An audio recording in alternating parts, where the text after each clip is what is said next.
Hello. Oh no, lighting. Oh no, people. You ever see that adorable kid? Oh no, people. Um, it's like my son. Um, so 11:11.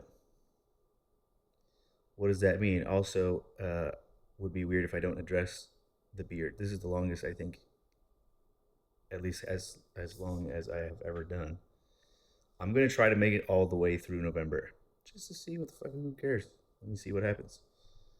Um, it's itching. I put moisturizer in it, and I always need to play with something, so now I have my beard. It looks like I'm smart. Interesting. Um, Distinguished gentleman. So, what's been happening with you? How are you doing? Can I guess what's happening with you? So, I looked up or listened to things about astrology in fucking this time, and 11:11 is. I mean, it could be totally art. Who fucking named it this? You know, fucking Caesar. Like, who cares? But just in case I pay attention, I like patterns. You know what I mean? Pattern recognition is it helps me stay safe. So I I haven't felt the need to journal about anything. I'm doing great. I'm thriving, motherfucker. So um, it's been hard to like set time aside to do it. But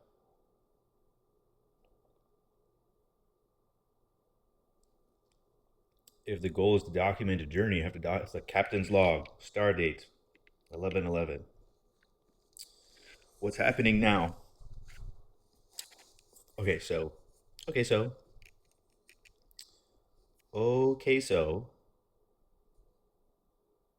I was talking to my friend, and she was saying she was talking to somebody, and that they were setting a boundary with their older sibling, and because the older sibling was always trying to tell this is the middle child, tell the middle child what to do. And I was like, how old is this person? In their 50s. So when I looked up, like astrologically, what's happening, Pluto is moving from Capricorn to Aquarius, and this means power structures are being challenged, which obviously you can see on the big scale with the election. And then I suppose you can see it in your life. So this guy's setting a boundary with his sibling in his 50s. Like, you got to do it at some point. Why wait till 50s, right? Uh, our spiritual lessons are ready for us when we're ready for them. You know, it's always there. And I suppose it's normal. Like, I stepped backwards many times. I was like I was very unsure of the path ahead because no one was telling me what to do or where to go or how to act or anything. Just like, what is it?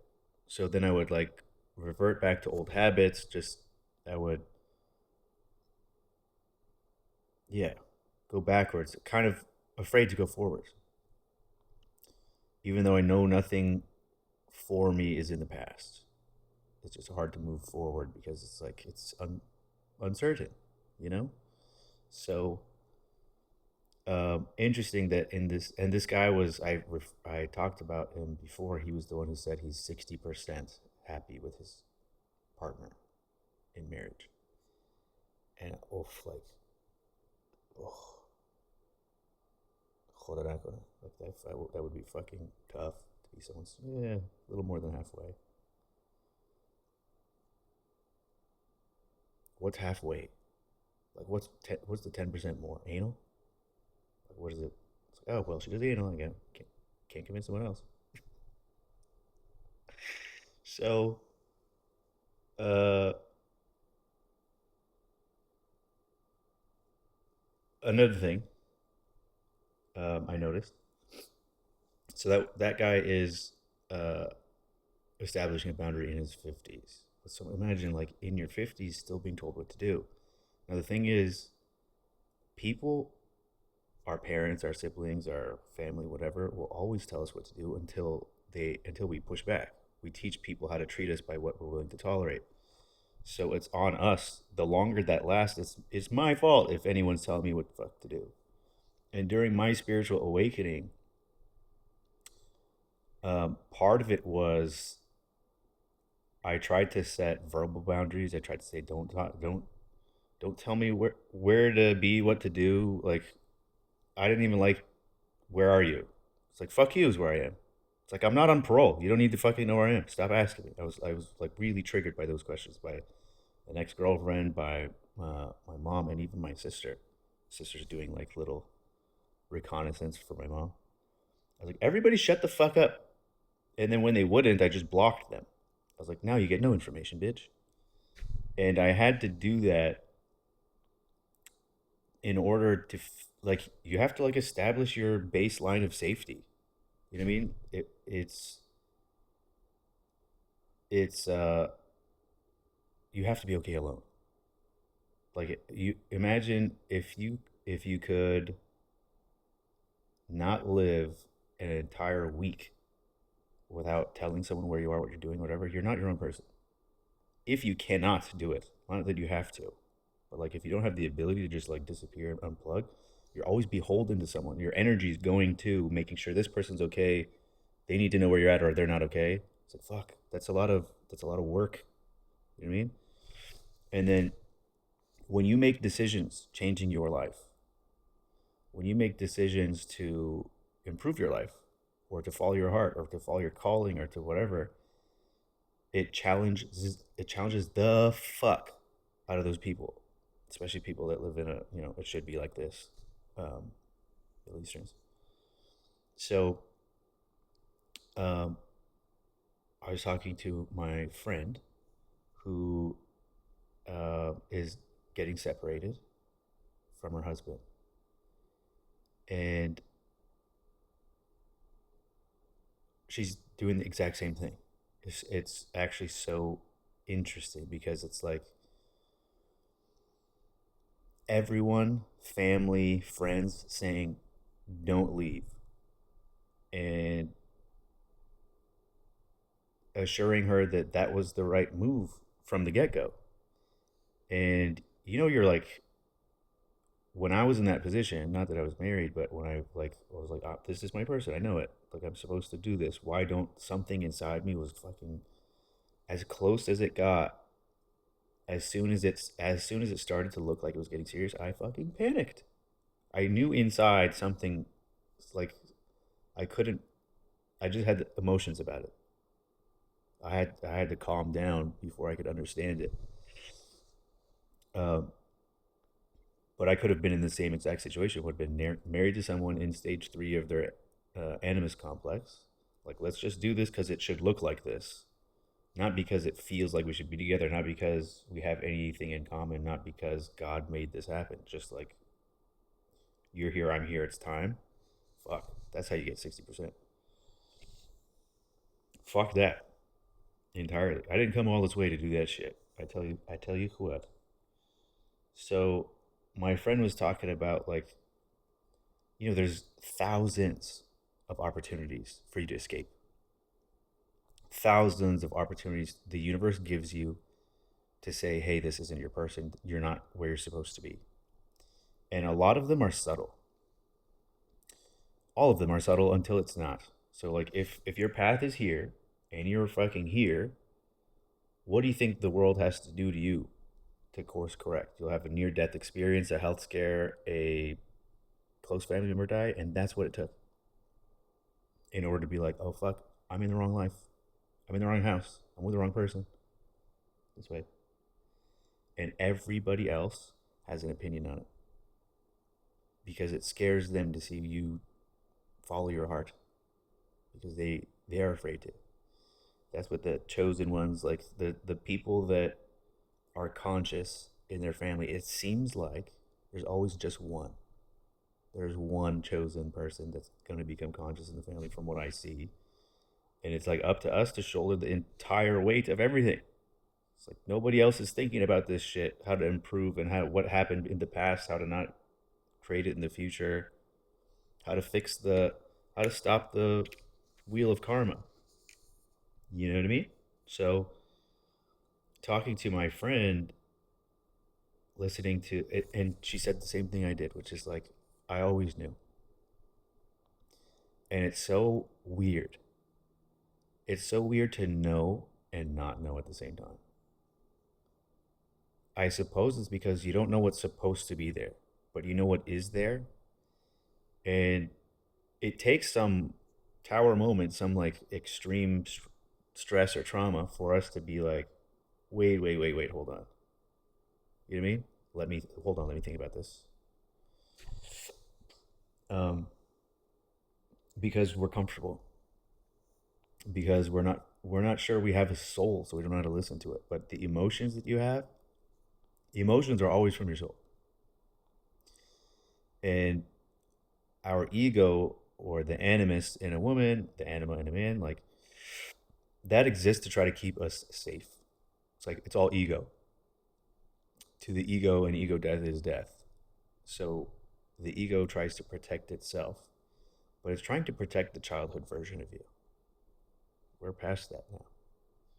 Like there's a lot of women who have like a wounded animus, like a father wound or something along those lines, and they'll be in their masculine energy, and they can live the rest of their life like that because they're trying to protect themselves.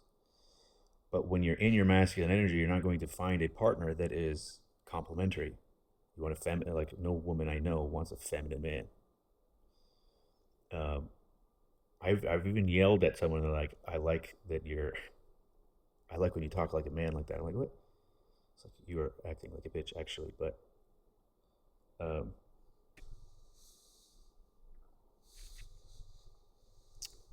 I just said, who do you think you're talking to like that? Like, why are you talking down to me? And then they, yeah, corrected course. Um,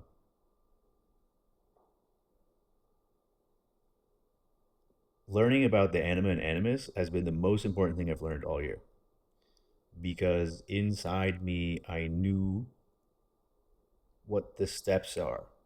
I knew what is happening, but without the outline of it looks like this, it looks like that, this, and you have to go through these stages. So, um, my stage three was when I was going to marry into this like super religious family, and I think I had already evolved past it by the time I was presented with it. So I knew that on the outside looking like this family, everything is about appearances. Everything is about appearances. We have the perfect marriage. We have the perfect family. We have a family group chat. Meanwhile, the parents sleep in different rooms. Everyone's getting high or drunk to sleep. And, you know, you can wear a mask when you're outside or when you're presenting to people on YouTube or Facebook or whatever. But like I was at home with you guys, like I see that nobody's happy. It's like, why am I supposed to be like you? You want me to be unhappy like this? I was really offended actually. I was like, why should I listen to you? Like you fucking, what do you know? One book that you interpret in your own way. Um, and that would have literally been me selling my soul. That's what would have that's you know what's interesting is I experienced during my individuation what Carl Jung refers to as psychosis. So what I was seeing with my real eyes is people without their masks. It's like I can't explain it to you, but it's like you know when someone smiles at you, but they're thinking something else. It's almost like I could hear it. So it was never wrong. And the problem is that I would gaslight myself because, like, no, these people are nice to me. These people, I've known them for my whole life and blah, blah, blah. And then it was always confirmed. If I had this inclination about somebody. I'd gaslight myself out of it to just keep peace or to have people around me or whatever the fuck.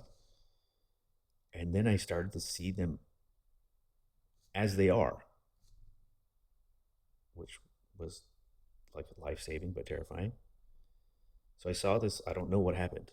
I don't know how I did that, but it's like I just saw an exaggerated version of what's inside them, like an acid trip. If you ever take acid, I don't recommend it. Everyone looks like a fucking monster. Everyone looks horrific. Um, there's a period of time in my life where I thought I was going to die from a medical problem, and I was just like, let's see what we can do with this. Let's see what's hiding in there. I wanted to see if I can hallucinate. Like imagine King Kong is coming to get me or something. And all I saw was people as they are. Like I saw I was in Vegas, which is a very bad place to do this. But like I was at like a pool party and everybody's fucking ugly. It's like this is the nicest pool party. Why does everybody look like this? And then I saw like someone with blue hair that was a blob. I don't know what it started life as, but it was androgynous, and it I couldn't look. Like it was like horrific. I imagine whatever's going inside there and that person is horrific also. Not to pick on anyone, I don't know what it was, but neither did it apparently. So can't get mad at me. But that's like there is a hidden truth. You know what I mean? Everybody's wearing a mask of some sort. And for a while after my like spiritual awakening, I was just very blunt. Like it's like I lost my. It's like I was an alien that just got here. I lost the ability to lie and be lied to by people in casual conversations. And I would just confront people very matter of fact, like, why are you lying? Why? That's rude. Why are you lying to me? I had to learn how to. I broke up with this girl and like, fuck her though. I'm sure she's nice, but she had a very obvious, like, she was basically adopted and never worked through the self value thing. And like before we were a thing, she started projecting her anger onto me. Like my phone was off next to me, and I turn it on, and she's like, "Your phone's doing something." I'm like, "Yeah, I just turned it on." She's like, "Your phone was off?" I was like, "Yeah." This whole time, I was like, "Yes." Like you're sitting in front of me. I wasn't expecting to hear from anybody. What does it matter? And she's like, "If we were together and your phone was off, I would have like, hold on. Do you want to look at my phone?" She's like, "I would never look at your phone." I was like, "Then don't fucking ask me. So why do I have to hear about your feelings about it?" And she wouldn't. She was like, very. I'm going to lecture you. She's like, "I don't have to hear shit from you, lady." It's like you're in my house. How about get the fuck out? Um, I broke up with her on the spot. I don't have time for this shit, bitch. Um, I told her like you have a lot of work to do, and it's not, it's not my fault or responsibility. It's like you need to talk to a therapist. Um, there's no reason you should be yelling at me in my house. Who the fuck are you? Um, and of course, like my heart goes out to the person that's injured. But at the time, I was going through my own stuff, so it's like I have like I'm literally battling sleep paralysis every night. Now I have to listen to your bullshit. It's like I have real problems, lady. How do you get rid of a sleep paralysis demon? Do you know? Then shut the fuck up. Do you know what you're talking about? No. Oh, interesting.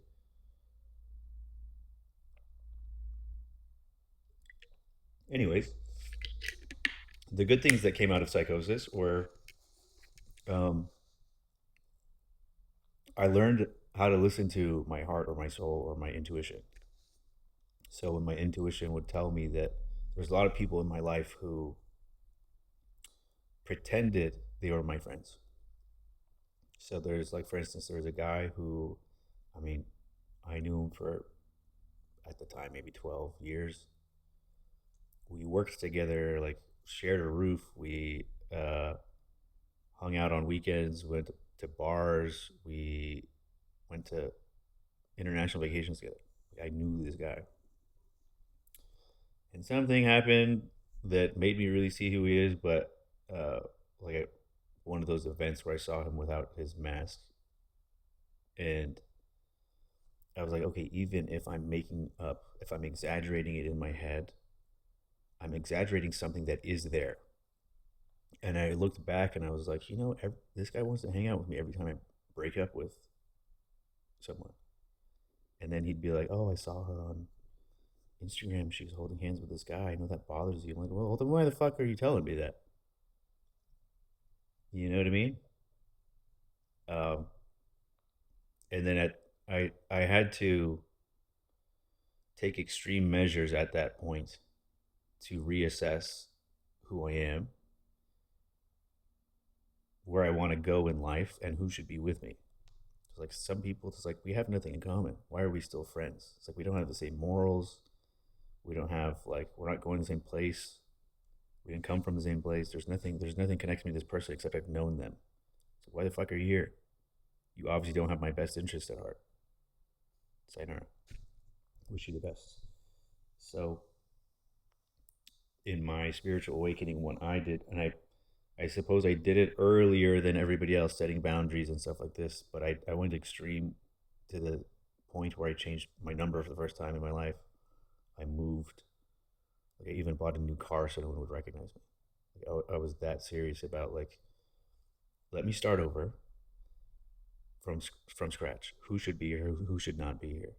Who's for me? It's like so many snakes that I just like allowed into my house and into my life, and following me on Instagram know exactly what's happening with me. And the evil eye doesn't do shit. So you got to actually set a boundary.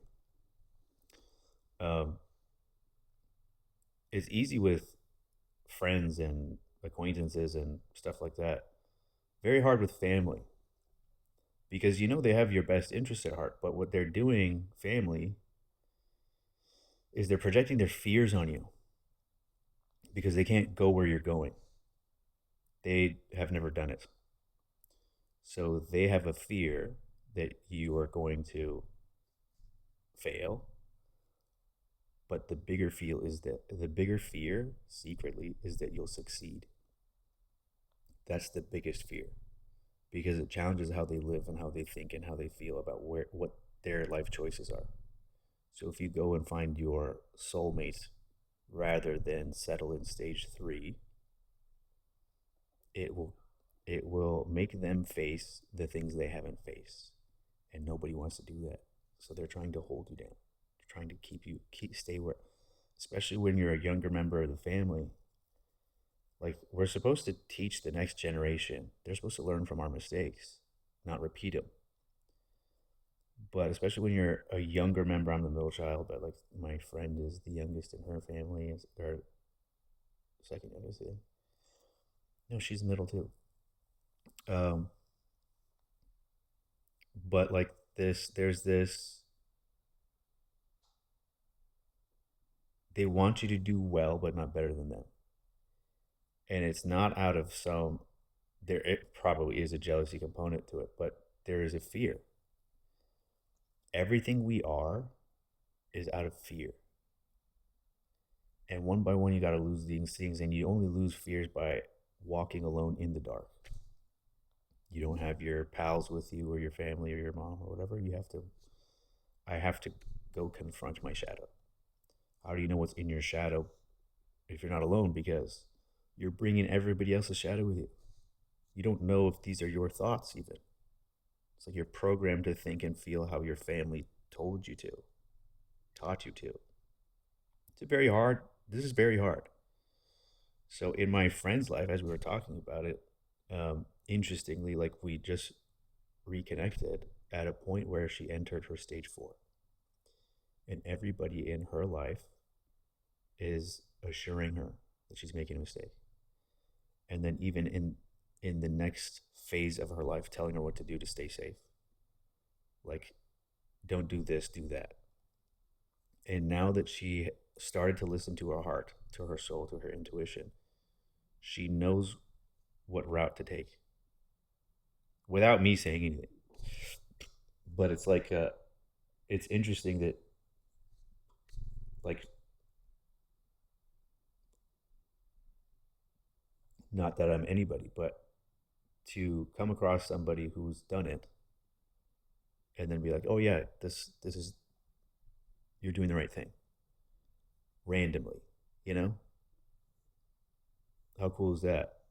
There's no such thing as random, obviously, but when everyone in your life is telling you that you're wrong, they're gaslighting you out of your what you know. Um, it's tough.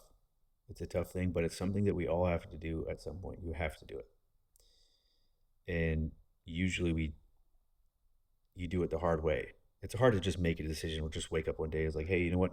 Today it's going to be different. Usually something bad has to happen. Something bad has to happen. And what I realized, I won't tell you specifically who this is, but like I know someone who has like a very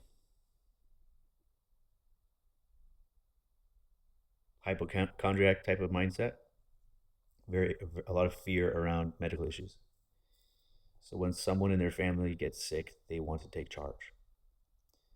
And because this person is in fear, their decisions are made out of panic. And because they care the most, seemingly, they need to be in charge and silence everybody else. And in so doing, a panicked person doesn't make good decisions, in my opinion. In so doing, with the best intentions, I think shortens someone's life, making the wrong medical decisions. Um, and looking at that from the outside, I realized there's like, with the best intentions, that person would kill me.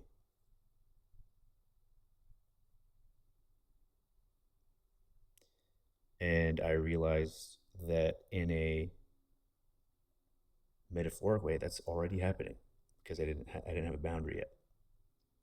So I feel like it. I feel like a little piece of my soul is dying all the time with someone asserting control. That's why I work for myself.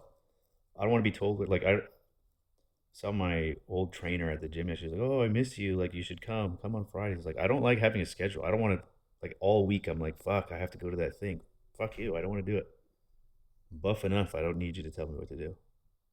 It's fine. Fu Manjun. So, uh,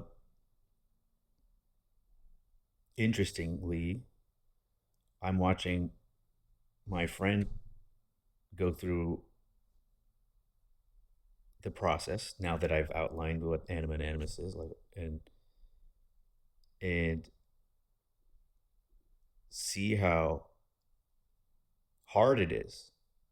Like, I remember it was hard for me too, but now it's years ago.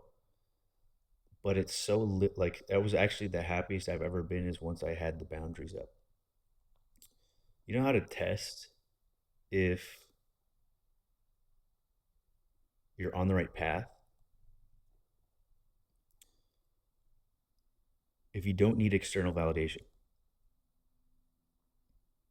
that's when you feel whole. That's when you feel safe.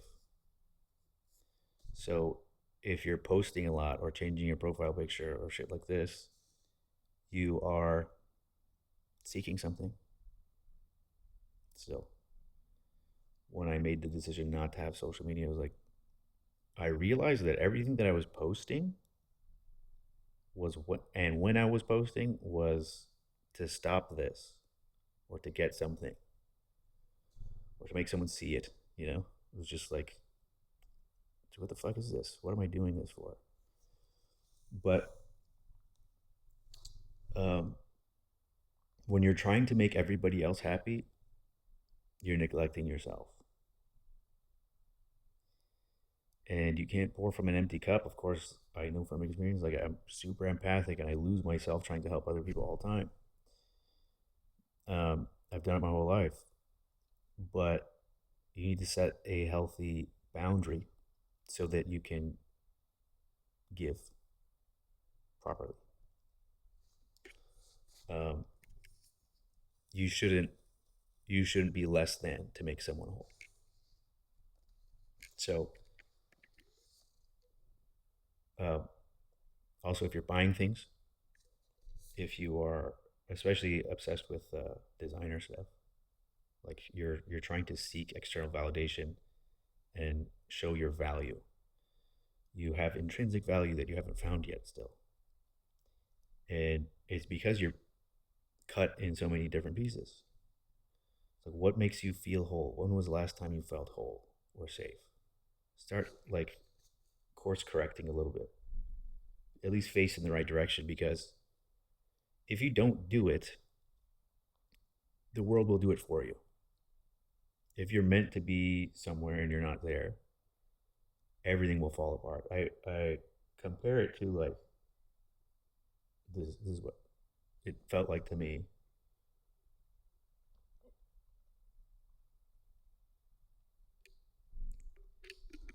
It's like your whole life you're trying to climb a mountain.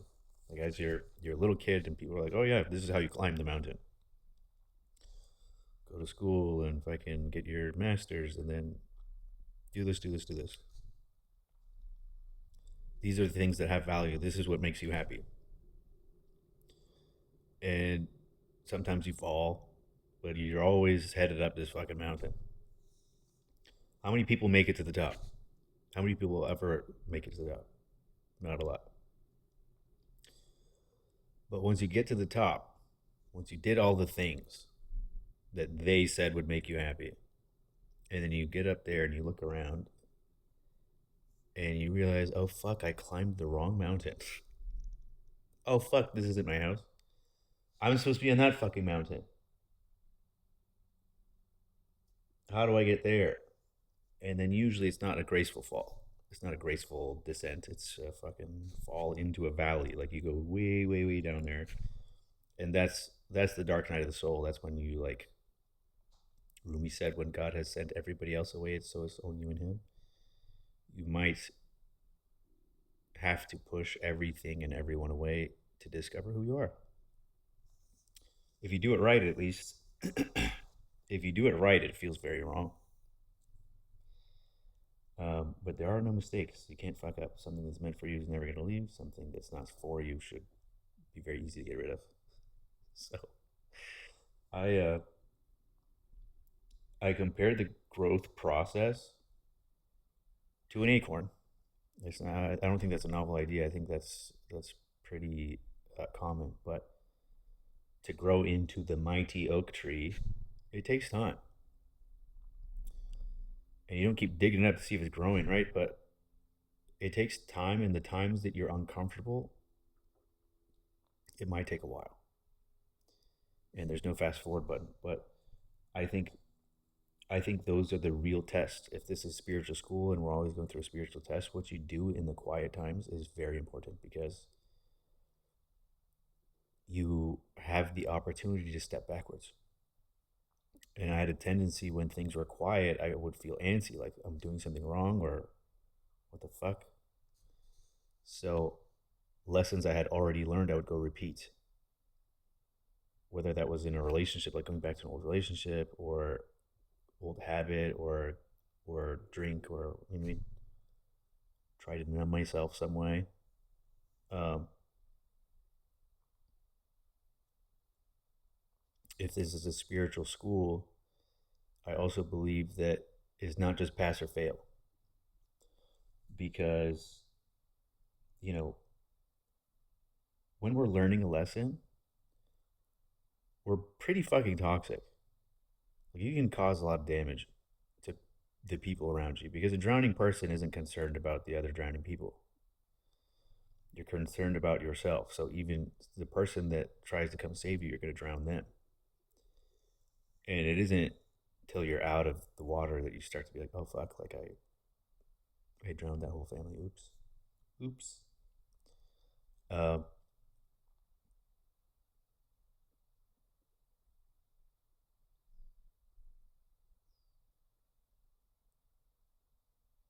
and the other thing is like knowing, like if I'm on shore and watching someone drown, I know that they're gonna drown me. It's like I'll give you a lifesaver, but please don't touch me. It's really hard. Like you have to learn to swim. You have to learn how to save yourself. You're not doing anyone any favors by saving them. People have to save themselves, and once they have that power, they never need to be saved again. So like my with my best intentions, I've always wanted to like eliminate suffering in the world, but it's like that's the main component of change. If we didn't suffer, it wouldn't change. When things are going right, we don't change anything. We have to fuck up, we have to fall apart, we have to have the heartache, we have to have the hardships at work, whatever the fuck the thing is. Life has to course correct. Um, and depending on how we act, like you're going to go through the same things over and over again. The rest of your life, you're going in cycles. You're going to be confronted with a similar situation, and no man steps in the same river twice, right? He's not. It's not the same river, and he's not the same man. So each time you go through it, you have more knowledge. You have more spiritual knowledge. You have more patience, understanding, and you'll handle the problem differently.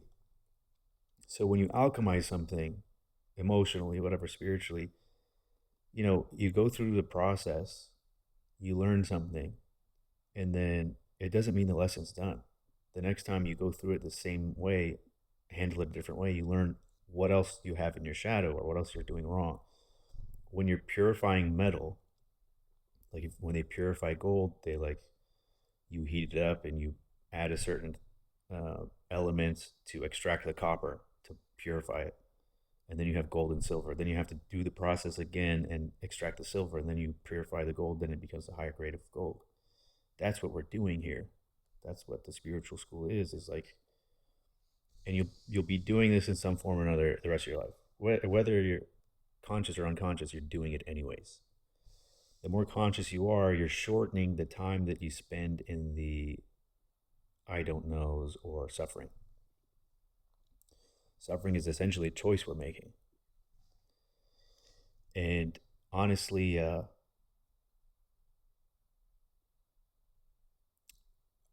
think that I've been very triggering to some people because I show the work they haven't done yet, or they need to do and they're avoiding. And I'm usually like a very, for some reason, women especially, very comfortable projecting onto me. Um, Men do it too, but I limit my exposure, I suppose. Um, Someone really has to go out of their way to do that. Um, it does happen, but I realized I finished my hero's journey. Like I did it, and then I restarted,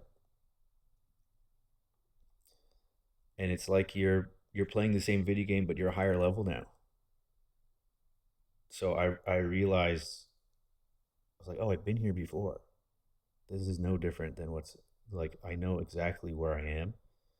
I know what's coming down the pipeline, and I know how I'll handle it differently than how I handled it before. There's uh there's no fear. Um, what is there to be afraid of, really? But we're here to learn. If you're not learning, what are you doing? And I understand that it's difficult.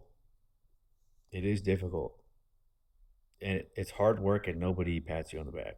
Nobody says good job, you're doing the right thing. Nobody's like, you know what I mean? It's a thankless job. It's like being a mom. So it's normal to want to take a break. It's normal to want to give up. It's normal to feel overwhelmed like it's too hard. But I guarantee you it's harder to stay where you are than to grow.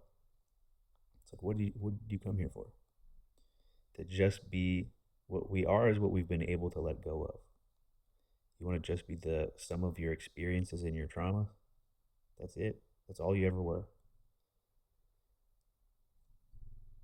Fuck. God bless you if you decide that, but I can't do it. There's gotta be a better way. It's an 80s song from Beverly Hills Cop. Um, what else do I want to talk about? I find it interesting that learning about astrology that there was a connection to things I'm seeing people do, setting boundaries with family and stuff. I'm like, oh fuck, is it a thing? So 1111, they say 1111 portal. So like listen to a couple of videos. It's like it's very interesting what they say is happening with everybody, collective energies shifting, power structures being um, challenged. Um, as a human being, no one has power over you. And if you perceive someone does, you're going to act like a caged animal. Whatever that authority is, you're going to push back on. But weirdly, you'll also be attached to it. You see a lot of people defend the matrix, as they say. It's like this is the system that enslaves you. You're sucking its dick. It's fucking weird. Um, but it's out of fear of change, fear of the unknown, fear of not being good enough, fear of failure, abandonment, fear. Um, Fear is imaginary; it doesn't exist out here, just in here. So don't stop that. Stop that, you fuck. Um, I do feel like intuitively that things in the world are getting better, that people are waking up, that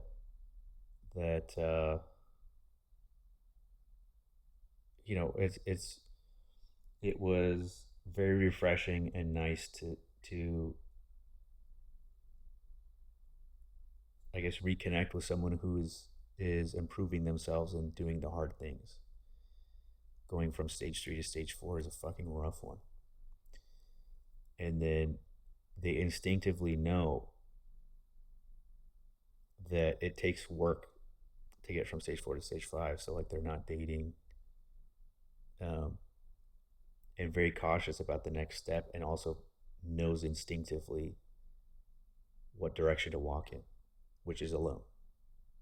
You have to have that period of time, whether it's now or later. If you're afraid to be alone, you're a long ways away from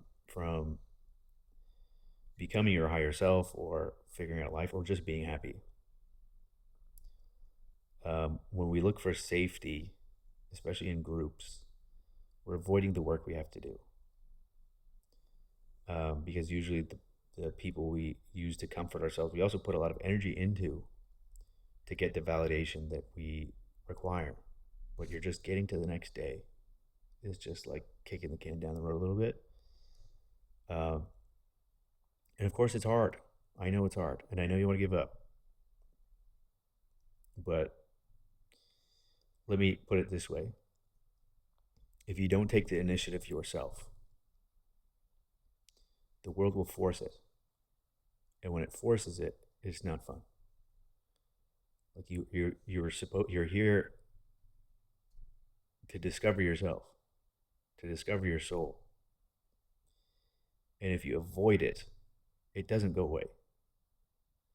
Just the event that wakes you up becomes, it's like you're just creating this future energy that's coming to fuck you up.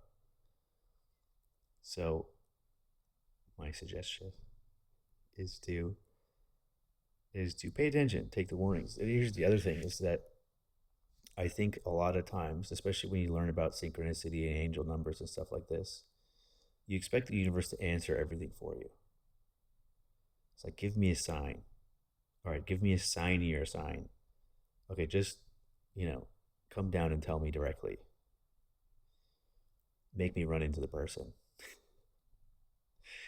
And it doesn't work that way. It doesn't work that way. Like, you have to show the universe that you're on board and take the leap of faith. For instance, in the book The Alchemist, read it again if you've already read it. Like, he had to take the leap of faith in the sense that he sold his sheep and moved across the ocean. And of course there was resistance, and of course there was bad times or whatever, but the universe continuously talked to him as long as he was on his path. When we got to the oasis, he predicted a war. And then he became wealthy and prominent, and now he had status. He had like the material stuff. He had the material, the wealth, and the peer support and everything that people want. But he knew that this wasn't his final destination, and he knew that if he stayed, the universe would stop talking to him.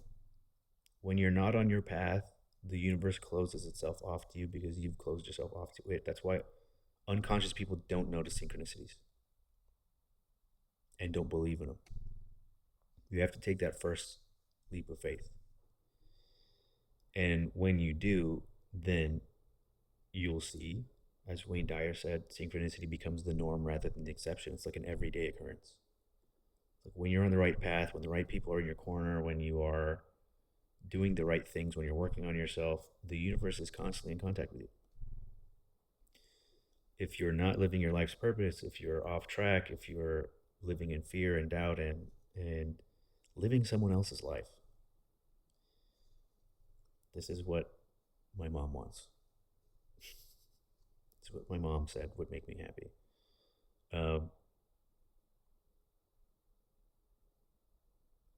I think Jung said, woe to those that live by examples, because then you're living their life. So who's going to live yours?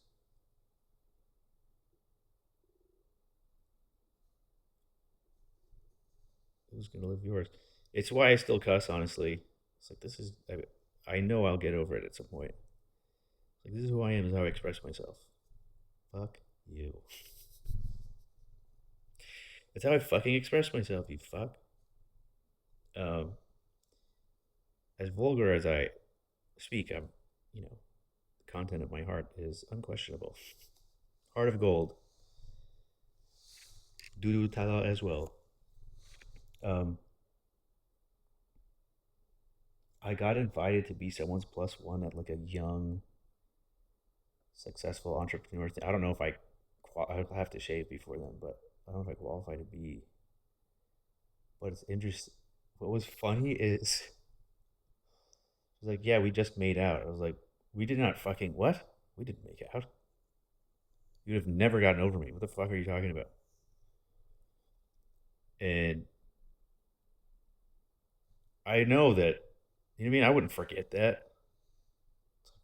I made it clear that I don't do things unless I'm with somebody. What the fuck?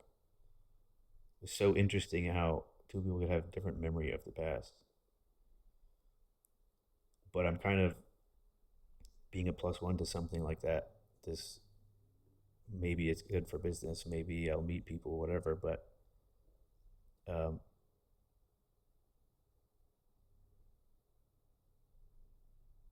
yeah, undecided, I suppose, if I'll go or not.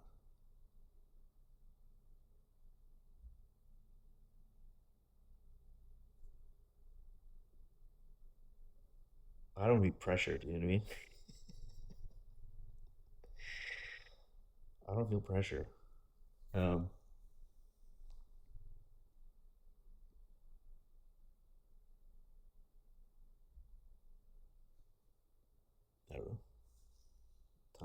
figure that out. Anything else happening in life? I had a journal a while ago where I talked about learning something in business, which is you can't separate business from spirituality. Where it was this time last year actually, where I wanted to sue someone who didn't pay me for something. And this last week, I drove up to this guy and did a job for him, did his personal car, and he said, send me an invoice. And I said, I want to make money when you make money. So I didn't charge him for his personal car. I could have, could have made up for some slowness last month. But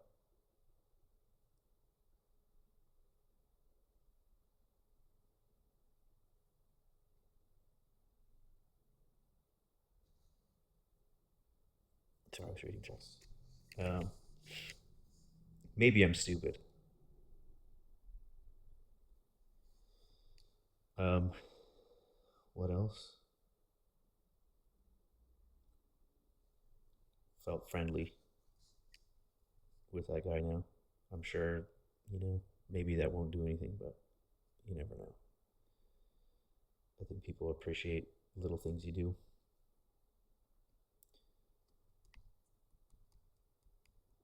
I got invited to a Friendsgiving next week. 300 people. It's like, that's not what Friendsgiving is, but it's at a park. And I was like, what's the real number? And she said, it's 300. I'm famous for this. It's one of the Persian girls I met in Mexico. And I was like, it's a pot. I'm like, what do I bring for 300 fucking people? And she's like, just get like chicken nuggets for the kids that don't want to eat the food that's there. I was like, that doesn't seem quite fair, but 300 people is a lot. That's pretty overwhelming. That's too many people. Um, but it's interesting. I met this person once, and every now and she reaches out and just like tries to incorporate me into her life. She said I made a good impression. Well, thank you. Oh, thank you. Um, Nice to be appreciated. I'll go, I guess.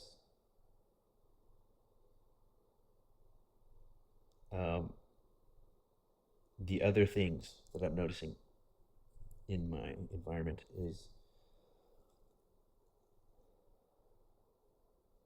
people taking the initiative to change, to not stay in like dead end relationships, or to do the work on themselves, or to learn from past relationships. All important things. So I don't know if it's the season. I don't know if it's the alignment of the planets. I don't know but it looks positive, and I'm happy that I get to not necessarily be the bridge, but like be with people as they're dealing with hard things, and to hold space.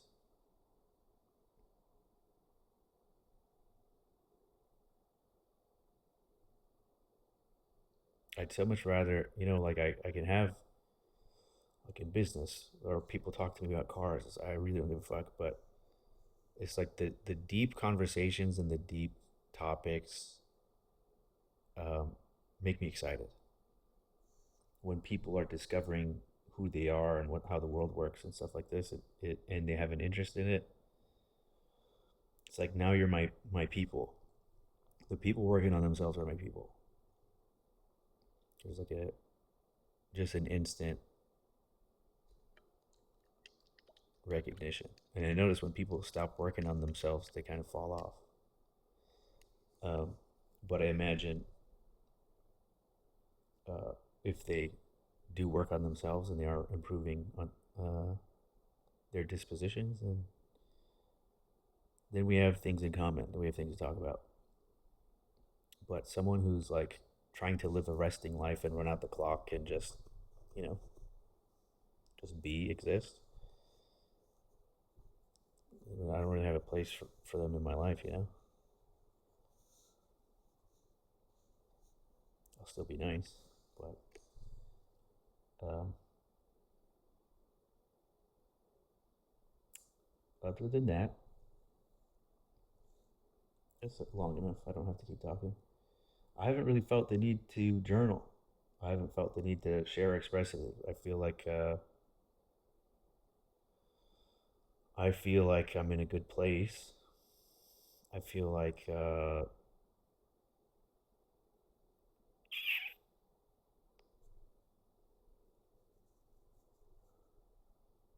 I'm kind of oversaturated with like learning at this point. I can only fill my head with so many things. Now I'm just kind of. I think the universe has been telling me to rest. I booked a flight to Miami and canceled it. My flight was supposed to be at 11:11 a.m. Interesting. And I was looking at flying to Australia, but business class is 10 grand. And then, I've done the traveling alone thing and I have friends there. I wouldn't be alone, but I was like, am I that, you mean, am I that desperate for a change? It's not even cold here yet. I think when it gets cold out, when it's dark, like when it's gray, I gotta get the fuck out. I hate gray skies. Um, all right. Well, look, no matter where you are in your journey, I realize now that it's not just people that know me that see these. So I have to like pay attention to what I'm saying. And no matter where you are on your journey, no matter what stage you're in with your anima or animus, if you're working on individuation, if you're going through a hard time, if you are um, dealing with emotions you don't understand, um, this too shall pass. You know, it's like we don't listen to music to hear the last note. Sometimes this life is confusing or difficult. And no matter where you are, like I feel for you. I've been there,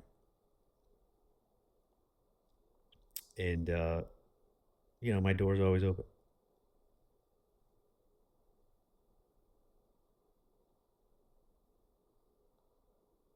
For those that are on the path, my door's always open because even if we don't know each other, you're my people. I think we need we need more people doing the work on themselves and changing how we look at success and we look at being a good person and where our values are. The interesting thing about this election is like all the celebrities that we know were on the island or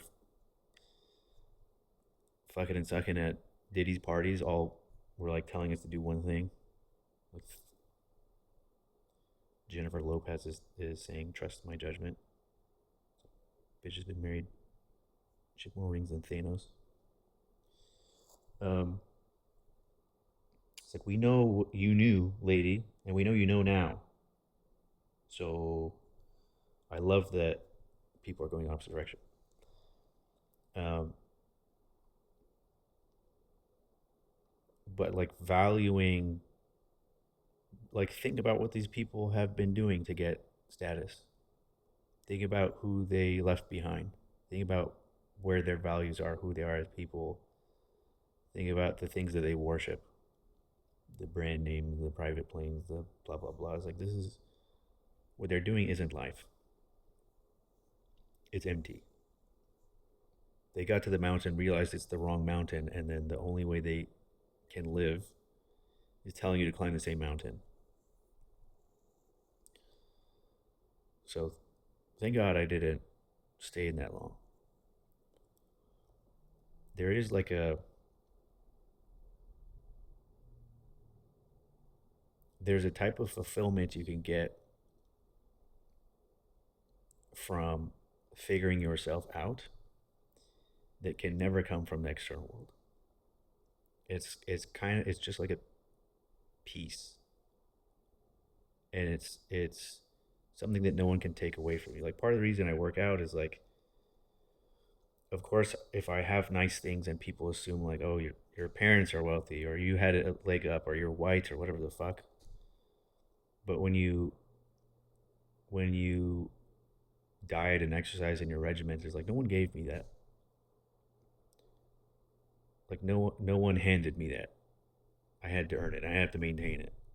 Like if it goes away, it goes away. That's pretty big actually. You're my wrist crack. Fucking arthritis. It's because my biceps super tight because I'm really buff. But no one fucking, you know what I mean? No one gave me this. I had to sit here and fucking struggle.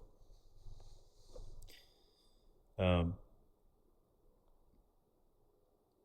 and although we like look at life as a struggle, it really isn't.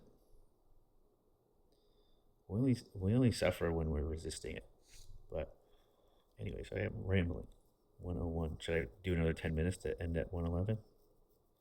I don't have 10 minutes of shit to say. I don't think. Um,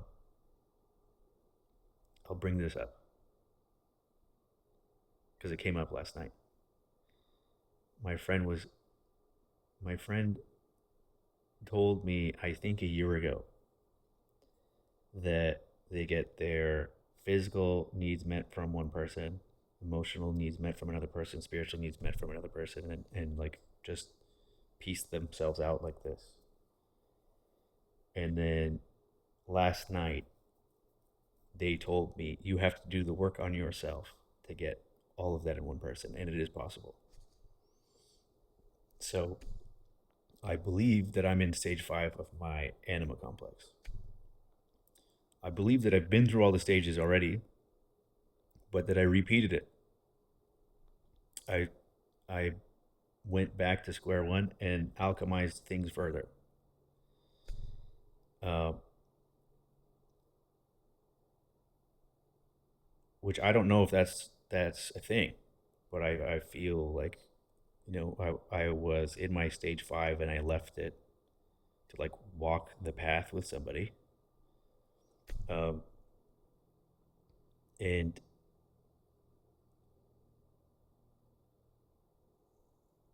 yeah, there's no scenario where I'm ever in stage 3. There's no scenario where I ever say look at the clock and like, you know what? If not now, when? It's not buying a car. I just said that when I bought my 356. If I don't do it now, I'll never do it. So I already got gray hair. I'm already an old man. It's not cool seeing old man drive an old car. It's cool seeing a young man drive an old car. I got personality. It's from the trauma.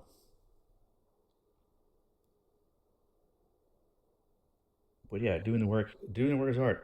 And you know what's funny is it says that a woman in stage 4 needs a man to show her how to be in stage 5.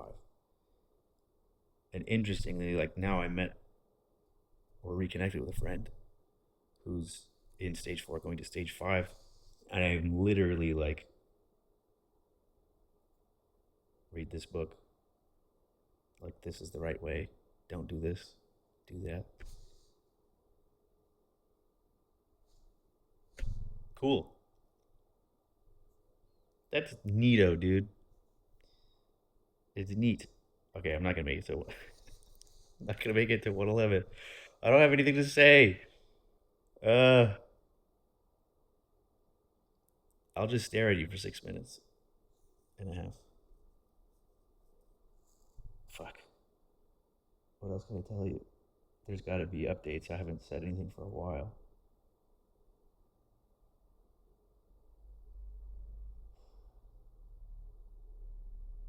Yeah, I give up. Fuck it. I don't care. I'm gonna go work out. Um, all right. So back to trying to end it. I'm not good at endings. 999. Um, wherever you're at on your journey, sympathize. And you know, I have no idea who the random people are who stumble upon these videos are. I imagine it's not that interesting, but uh, if someone feels like reaching out or leaving a comment, it would be interesting to hear, where did you come from? What are you dealing with? How did you find this? And is it helpful? And if not, you don't have to tell me about it. Go fuck yourself. Um,